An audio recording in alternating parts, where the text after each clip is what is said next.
তো hi friend, এই যে দেখতে পাইছো বাড়ি থেকে আইসাও আরাম নাই, কি বুঝলে? সাইডে থেকে কাজ হয়তো এই যে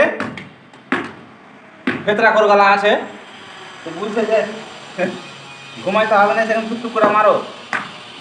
আজ কাজ করিনি এমনিতে, রাইট ফাইট জায়গায় আসছি, ভালো লাগে না। তাই এখনো মনে হচ্ছে পয়সা আছে এখানে করে, তুমি ট্রেনের উপরে এখনো যাচ্ছি ট্রেনের উপরে। তো এখানে এই যে এরকম কাজ হয়েছে সাইডে, আর ওদিকে ম্যাচিং চলছে, আর থেকে নিন হবে বলো দেখি। আর এই ভাঙা ভঙ্গির কাজ, 1-1 ঘন্টার কাজ, সারাদিনে কুয়া ভাঙছে।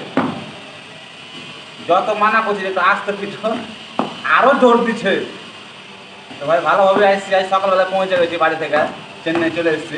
ট্রেনটা লেট ছিল মেলাখানে, এখন তো সব ট্রেনই লেট চলছে। সকাল 7:30টার দিকে সেন্টারে ঢুকে দিয়েছে। আর সেন্টার থেকে আমাকে এই যে আমাদের বিল্ডিংটা 15 থেকে 20 মিনিটের রাস্তা বাসে করে, মানে লোকাল বাসে বলো আর অটোতে বলো, যাই বলো। তো কী বলবো ভাই, এখানে তো আর চাকরি নাই আমার, মানে এখানে আর ডিউটি নাই। এখানকার ডিউটি কোন 2 বছর মতন, কোন 2-2.5 বছর মতন। দেখা যাক কাল কোন সাইডে কাজে দেয়, সেখানে কাজে দিলে পরে তোমাকে ভিডিও একটা লম্বা চড়া করে ছেড়ে দেবো, দেখতে পাবে কাজে। নতুন সাইডে দিব না আবার, এখানে করে দেখতে পাচ্ছি। তো এখন এই কাজ কোনটাই আছে, এই যে এগুলো রাফ ঢালাই হবে, ডাউনে আছে, এগুলো আবার ঢালাই করবে। ঢালাই করে করে গেনু আগেবার অতি প্যাট ভরেনি, আবার ঢালাই করবে। মনে হয় তো ওইটা লেভেলে ঢালাই করে, দেখো এটা এই যে ঢালাইটা মুচা, ওই ঢালাই লেভেলই এটা হবে, দিয়ে মার্বেল বসবে। মানে এটা বিয়ে বাড়িতে এটা রান্নাঘর গোটাই, এই যে সব রাফ করা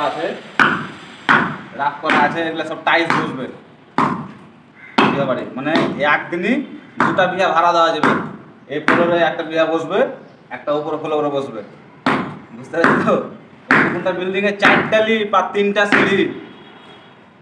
মানে পয়সা থাকলে যা হয়, ওনার দোকান চালায়, ওনার পাকায় আছে। আমি কথা বলছি, তুমি ধূপ দেবো আরো জোর দিছো নাকি, মানে সাউন্ডটা যাতে না যায়। কত কাজের ভাতার হয়ে গেছে, বুঝলে তো? মানে এতক্ষণ বসে ছিলই ভালো, যেমনি আমি একটা ভিডিও করতে লেগেছে তেমনি ঠক ঠক মনে না। পয়সা দিয়ে ভাই কাজ করেছে, যা যা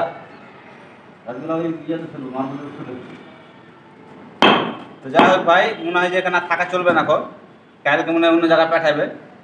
তো অচমিন আছে এখানে করে, অচমিনকে বলেছি যে কয়েকদিন থাকি, আমার আরও লোক আসবে, ওরা আসলে তখন অন্য রুমে চলে যাবো। মানে ঠিকাদার পার্সোনাল রুম আছে, ওই রুমে চলে যাবো। জায়গায় কথাবার্তা পূর্ণ। বাইরে থেকে আসছি, মনে সাঁতা করে ম্যাগ নিয়ে চলে এসেছি। আমি ভাবছিলাম বাজার থেকে যাবো একটু, ম্যাগ লেগে গেছে। বাড়িতে তো ম্যাগ ছুঁয়ে আইনু, ম্যাগে আমার সাথে সাথে চলে এসেছি মনে ম্যাগও। তো যাই হোক ভাই, ভিডিওটা যারা এতক্ষণ ধরে দেখলে অসংখ্য অসংখ্য তোমাদেরকে ধন্যবাদ। আমার বুক ভরা ভালোবাসা রাখলো, আর যেরকম সাপোর্ট করছে এরকম সাপোর্ট করতে থাকিও। সব ভালো থাকো, সুস্থ থাকো, চলো।